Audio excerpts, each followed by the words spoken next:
Sí. Estamos en RTBC, una sede muy importante para todo el país. Aquí se produce todo cuanto interesa de verdad a toda la audiencia, a toda la teleaudiencia, porque hay que hablar de los dos escenarios. Y por supuesto que nos agrada enormemente, estamos recibidos acá por Oscar Emilio Bustos Bustos. Él está dedicado a unos temas que nos concitan, los temas de derechos humanos, y por eso pues, precisamente en Construcción de Paz y el silencio de los refugiados hemos destinado este espacio para conversarle acerca de esa pasión de Oscar Emilio Bustos. Y en su casa, en la casa nuestra, me refiero a la casa suya, a la casa nuestra, a la casa y a la casa suya. Oscar, gracias por estar con nosotros, gracias por permitirnos llegar hasta ustedes en este ambiente propio. Muchísimas gracias, Fabio. Claro que sí, bienvenidos a RTBC, este lugar de las convergencias de varios medios públicos. Gracias a la gerencia de Holman Morris, que ha convertido esto en un lugar muy agradable para hacer el periodismo. Eso nos parece extraordinario, inclusive la sala de redacción Germán Castro Caicedo. Qué mejor que ese ambiente tan maravilloso. Oscar, coméntanos acerca de el por qué estás en esto, por qué en estos ambientes periodísticos y de derechos humanos. Porque estoy haciendo periodismo de derechos humanos y del ambiente periodístico. Es mi vocación y es mi profesión. Siempre me ha interesado el tema de los derechos humanos, ¿no? Siempre me ha interesado el tema de lo que le pasa a los demás y el tema de las violencias. Me machaca la cabeza mucho, tanto porque mi propia familia sufrió muchos procesos violentos. Venimos de una familia de inmigrantes campesinos que llegaron a Bogotá con una mano adelante y otra atrás, dejando atrás violencias, tíos asesinados en las guerras esmeraldíferas de los años 70, desplazamientos. Y entonces desde chico me he preguntado por qué esas violencias y por qué el país no encuentra soluciones para dejar esa página atrás. Siempre me machaca eso en la cabeza y he tratado de responder a la pregunta con cada reportaje que hago, comprometiéndome mucho con un desaparecido forzado, con una víctima, siempre acompañando a su familia y haciendo un trabajo riguroso que le pueda servir a esa familia como memoria y al país como evidencia de lo que está pasando. Nos agrada esa respuesta. Con el trabajo están haciendo lo propio para que la gente realmente se sintonice. Varias inquietudes. La primera, pues también manifestar que la producción la tenemos con el compañero Francisco Javier Lozano, El silencio de los refugiados. Fabio Morri Martínez de Construcción de Paz. De verdad nos agrada enormemente estar contigo porque es algo que nos llama la atención. Estamos los tres por este compromiso. Cuando tú dices nos reunimos, ¿de dónde? ¿Se vinieron de dónde? Mi familia estaba viviendo en Otanche, Boyacá, zona esmeraldífera, Camuso, Peñas Blancas. Allá había llegado la familia Bustos en los años 50, ¿no? a hacer vida, a iniciar una nueva vida, porque la familia de mi papá y de mi mamá salieron del Peñón, Cundinamarca, ¿no? Y la de mi papá se fue hacia la zona esmeraldífera pensando encontrar mejores oportunidades, pero les ocurrió lo del refrán. Salieron de Guatemala para meterse en Guatepeor. ¿Qué significó para la familia de mi papá este cambio? 5 tíos asesinados, otro número mayor de primos comprometidos en esa guerra esmeraldífera, desaparecidos. Todavía hay primos desaparecidos desde entonces que nunca pudieron ser sepultados. Y mucho dolor, mucho dolor. Mi papá inteligentemente tuvo que salir huyendo con mi madre, que había llegado a ese pueblo detrás de él y convertida en enfermera del pueblo, huyendo a Bogotá y con sus hijos para no volver allá jamás. Bueno, fíjese que está tocando otro tema que llama la atención. Primero el tema de la familia, el desarraigo total. Vivienda, propiedades, terrenos, todo tuvieron que dejar. Y el tema de su señora madre enfermera. No resultan ni siquiera los profesionales de la salud. No, era la enfermera jefe y tuvo que salir con mi padre en un camión escondidos, el camión que venía a llevar la papa, ¿no? Escondidos en ese avión con sus hijos pequeños, había nacido mi hermano menor allá, Omar Darío, y escondidos llegaron a Bogotá con nosotros, huyendo de afán, porque el apellido Bustos fue puesto en una lista negra y la familia empezó a ser eliminada. Y usted tiene Bustos, o sea, eran primos. Exactamente. Ahí dio usted en el clavo. Mis papás eran primos hermanos y mis abuelos primos hermanos. Entonces yo soy 4 veces Bustos, ¿no? Fíjense ustedes, en medio de la nota sale algo pues grato, ¿no? Grato. Imagínense que una vez visité el pueblo de mis mayores, de mis papás y de mis abuelos y mis bisabuelos, el Peñón, Cundinamarca, y el cementerio, todas las tumbas eran Bustos. Era un feudo extrañísimo ahí. El señor feudal no dejaba salir a nadie. Era una violencia muy consuetudinaria, tradicional, que imponían allí los amos de las armas y de la guerra, porque el señor feudal era un guerrero conservador que había estado en el triunfo de la guerra de los 1000 días, y con ese nombre, pues se hacía, con esa fama, se hacía respetar, ¿no? Con las armas y con las costumbres y las amenazas. Todo eso vivieron mis familiares. Fíjense lo grato de esta entrevista, me encanta enormemente el tema familiar, el tema histórico, o sea, todo lo que está compartiéndonos. Le pregunto algo, estimado maestro, profesor, todo el mundo le dice profesor. Ya le voy a contar por qué. Era la pregunta. ¿De dónde venimos con eso? He sido profesor universitario, he dado clases de periodismo en las universidades Central, Sergio Arboleda y del Rosario. Introducción al periodismo, géneros periodísticos, redacción periodística, alguna vez audiovisuales, historia del periodismo, en esas 3 universidades. Y he sido invitado a otras donde he dado charlas sobre este tema que nos atañe tanto a ustedes como a los internautas. Aquí y en el Canal Capital, cuando entré a trabajar, me reconocieron algunos ex estudiantes míos y empezaron a decirme el profe, y eso se contagió y todo el mundo hoy me dice el profe. Claro, claro. Profe, en medio de todo esto, el tema de la violencia, ¿cómo lo está viendo usted en esos abordajes de los colegas del periodismo?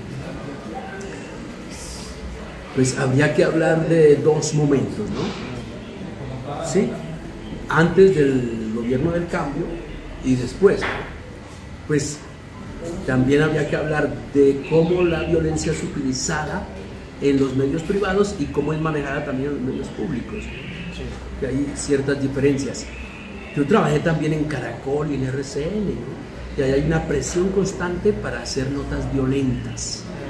Incluso cuando una nota supuestamente violenta, hablando del conflicto armado colombiano, no tiene disparos, el jefe de redacción, recuerdo, decía, métanle disparos, que suelen hallar en el fondo disparos, decía, ¿no? En Caracol, por ejemplo, o en RCN. Entonces hay una instigación a la violencia muy fuerte en esos medios, que creo que no ha cesado, ¿no? A pesar de los cambios que ha querido introducir desde toda su cosmogonía el presidente Petro y toda la cultura progresista.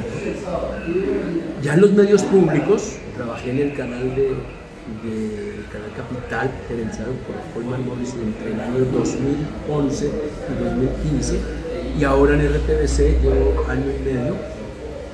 Pues la visión y la mirada es compromiso con las víctimas total, ¿no? Cuando hay que hablar de los victimarios hay que señalarlos y hay que preguntarles dónde están, por ejemplo, los desaparecidos, las víctimas de su violencia. Siempre es para preguntarles sobre el dolor de las víctimas. Ese es mi objetivo en cada nota. Los involucro a ambos, víctimas y victimarios, pero a los victimarios señalarles sus crímenes y preguntarles dónde están las huellas, evidencias de tanta violencia histórico. Ese es el verdadero periodismo, porque el otro es el de meras relaciones públicas. Ah, sí. El periodismo aplauso. Profe, entre otras también hay que mencionar ese periodismo comunitario, las emisoras comunitarias de los medios alternativos, después hablamos. O sea, en las emisoras comunitarias, que conozco muchas, se han presentado hasta atentados y han matado periodistas comunitarios en el micrófono, están en el pleno micrófono del pleno programa. Son los que más cerca están a las zonas de violencia. Y fíjense, en medio de esto, ya con esto le hago el contexto que quiero que usted, pues, yo sé que conoce más de todo esto que estoy hablando, el tema de los Montes de María, que ganaron un premio a nivel mundial por la paz. O sea, se puede hacer también a través de los medios esa construcción de paz. Coméntenos de ello. Sí, frente a los éxitos que ha tenido el periodismo alternativo y de las emisoras de paz en Montes de María, yo me quito el sombrero, ¿no? Gente que vivió las violencias, que las padeció, huérfanos, sin padres, sin madres, sin hermanos, con hermanos y familiares desaparecidos, son capaces de ponerse frente a un micrófono y hacer el mejor periodismo del país, incluyendo lo cultural, lo positivo, señalando a los victimarios. Eso es un ejemplo para el planeta entero. Y así muchas emisoras en el país. Yo mismo, que vivo en barrio, he vivido siempre en la zona de San Cristóbal, aquí al suroriente de Bogotá, he estado muy vinculado a los medios alternativos. Me hice en un medio alternativo. Hicimos allá, entre el año 84 y el 90, un gran esfuerzo para hacer una revista comunitaria de periodismo barrial, y éramos pioneros en Bogotá, haciendo la revista El Tizón, que incluía historias de los barrios, historias de los grupos, historias de personajes anónimos que eran líderes o cotidianos que eran importantes para la comunidad, o personajes anónimos. Allí hice mis pinitos periodísticos, y hoy, a través de esta vida periodística que ya tiene más de 30 años, pues estoy haciendo lo mismo, pero mejor, lo mismo con más recursos, ya en un canal público como este, pero estoy haciendo el mismo periodismo con las mismas personas, las mismas fuentes, abuelos, contadores de historias, artesanos, víctimas. Eso es lo que he hecho toda la vida, y lo hice allá en el periodismo alternativo, lo hice en la radio Santa Fe entre el año 89 y 92, lo hice en Colprensa. Donde quiera que voy no pierdo mis fuentes, y siempre hago un periodismo muy comunitario, muy popular, muy comprometido con los derechos humanos y la promoción de la paz. No tenía que haber llegado Petro para que yo me encarrilara por ese lado. Siempre lo he hecho y siempre he respetado esas fuentes. Fabuloso, porque realmente eso es lo que decíamos ahorita, el verdadero periodismo. Y esos personajes que son ignorados en los otros medios y por mucha gente, extraordinario que se le dé, como lo dicen acá también, el periodismo que se le da voz al que no tiene voz. Exacto. Importantísimo. Imagen al que no se le presenta la imagen, no, pero fabuloso, porque mujeres, madres comunitarias, entre otras, campesinos, indígenas, todos tienen algo que comentar, algo que compartir, algo que dar, que nutrirnos, y que a la larga esa es la sangre de la democracia. La verdadera democracia es esa que se nutre de todo lo que estamos haciéndole ese paso, y en esa estamos también nosotros. Nos agrada mucho, por eso estamos tan identificados, estamos aquí con este momento tan grato. Ya el tinto no lo tomamos, por eso no está aquí en la mesa, ya no lo tomamos. Profe, hablando de todo esto, ¿realmente usted cree que, le digo la pregunta y le digo por qué es fácil, sí cree que estaremos próximos a ver una cultura de paz ya cimentada en el país? Ese es el anhelo, ¿no?, que hemos tenido históricamente. Yo soy de la generación de la vanguardia, o como la llamarán, ¿no? Yo nací en el año 60, y en los 80, en el gobierno de Belisario Betancur, alcanzamos a vislumbrar que era posible conquistar la paz para Colombia, ¿no? Y fuimos de los jóvenes que pintamos las paredes de palomas, que llenamos los muros con grafitis alusivos a la paz. Allí estábamos construyendo paz desde entonces, a los 21, 22 años. Y no he dejado de pensar que eso es posible. El manifiesto por la paz, recuerdo yo que en aquel entonces se lanzó, y obviamente yendo un poquitico más atrás, en el 77 fueron las manifestaciones más grandes del país. El paro cívico nacional, claro, participé como un jovencito, testigo de muchos hechos en Bogotá. Yo estaba ahí, muy atento, seguramente ya con la vocación periodística, no sabía que iba a llegar a los medios de comunicación, pero sí observando en detalle lo que ocurrió ese septiembre, 30 de septiembre, ¿cuándo fue el paro? En ese septiembre del 77. Sí, sí. Bueno, volviendo al tema de la pregunta y la respuesta suya, muy pertinente. Lo decía porque en muchos seminarios, diplomados, en muchas conferencias que hemos dictado, nos hemos encontrado con colegas periodistas, mujeres y hombres, que al hablarle de postconflicto todavía es ahora que no lo visualizan. Me han increpado manifestando que por qué hablar de postconflicto. Si nos recreamos, no vamos a llegar a eso. Era la idea que quería plantear y me parece que usted también está de acuerdo con nosotros, porque de eso se trata, ¿no? Que los medios de comunicación son los que construyen la opinión. De lo contrario, estamos en ese círculo vicioso que se está afianzando la violencia. Ese círculo de violencia sí tendrá fin. Volviendo al punto, porque es casi similar a la pregunta, pero volviendo al punto. Pues yo creo que los avances que se han dado en este gobierno de Petro son muy grandes, ¿no? Y que la gente no puede olvidar, ¿no? Y no puede repetir hechos violentos como los que vivimos tan crudamente en las décadas de los 80, 90, los 2000, en plena era del paramilitarismo. Yo creo que la cultura que se ha dispersado, que se ha construido a partir de las iniciativas de este gobierno es muy grande, ¿no? Y por primera vez estamos pasando la página, ¿no? Hay constructores de paz en todos los municipios, veredas, caminos, barrios, ¿no? Hay jóvenes comprometidos, no solo los de la primera línea, ¿no? Hay artistas de barrio, hay artistas de vereda comprometidos con esto y no van a cejar, no van a vencerse en el esfuerzo de seguir soñando en que pronto se realice para Colombia esa paz, ¿no? Que es el anhelo de nuestros bisabuelos, de nuestros abuelos, de nuestros padres, ¿no? Pero yo creo que le quedan décadas a esas violencias y que cada vez Colombia tiene más fuerza para medírsela a un futuro distinto, pacífico, creador, lleno de talentos y de oportunidades nuevas de construcción de vida para mucha gente.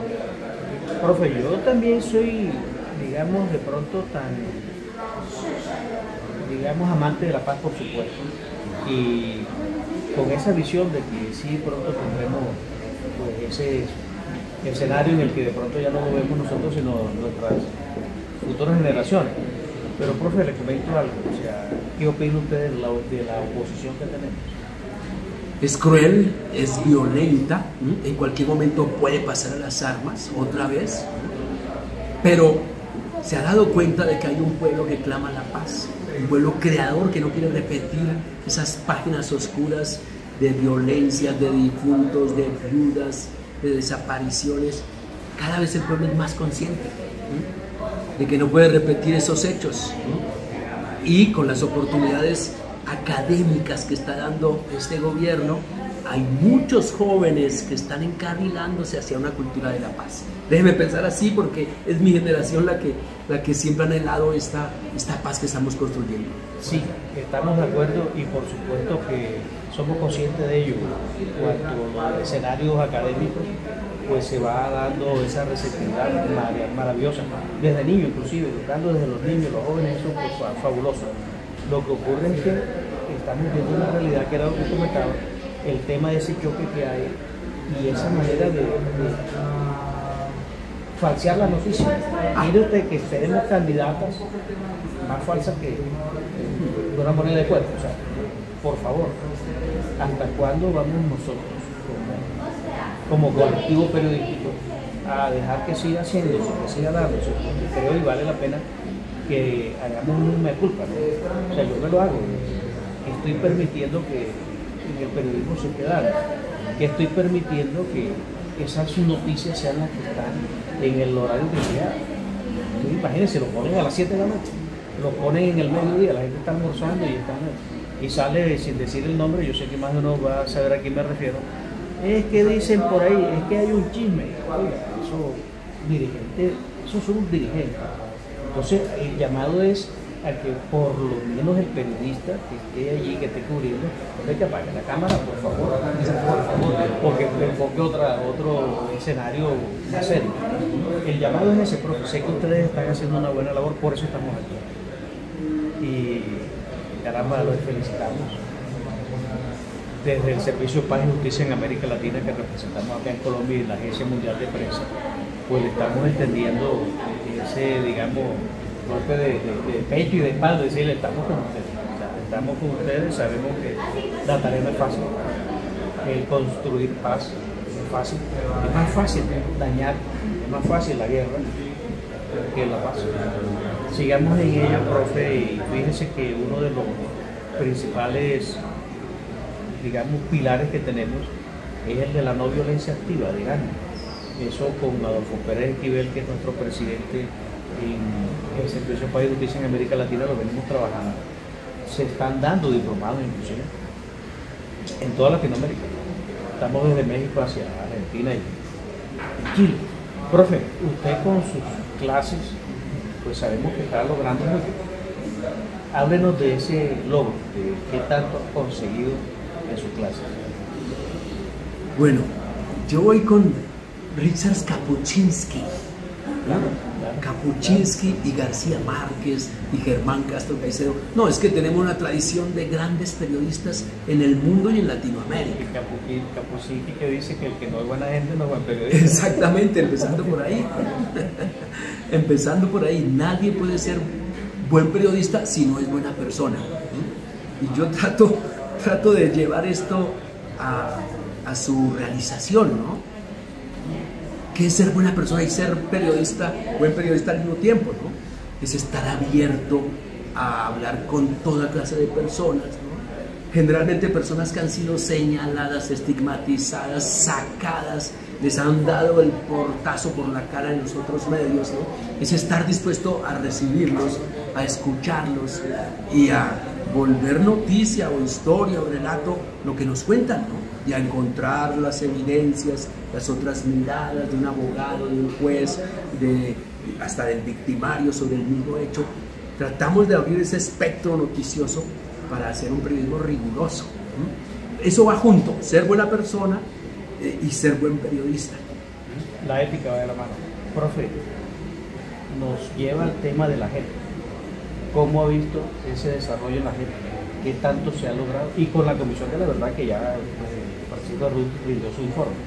Sí, yo creo que la Comisión de la Verdad rindió su informe y que este va a ser un informe histórico en el sentido de que no lo vamos a olvidar en mucho tiempo, que va a ser una herramienta de trabajo durante las décadas siguientes, ¿no? Porque allí están consignados con ejemplos, con videos, con testimonios, todas esas violencias históricas de todo tipo que sufrimos los colombianos durante décadas, ¿no? Hacer una herramienta esencial, ¿no? Y ahí van saliendo también los castigos o las sanciones, ¿no?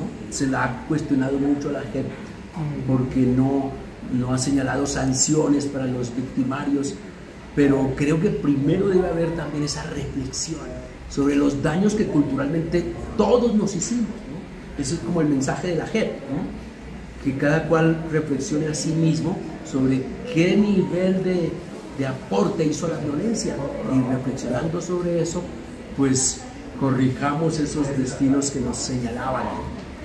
Estamos dando página atrás a esas violencias y ese informe de la JEP y de la Comisión de la Verdad es esencial.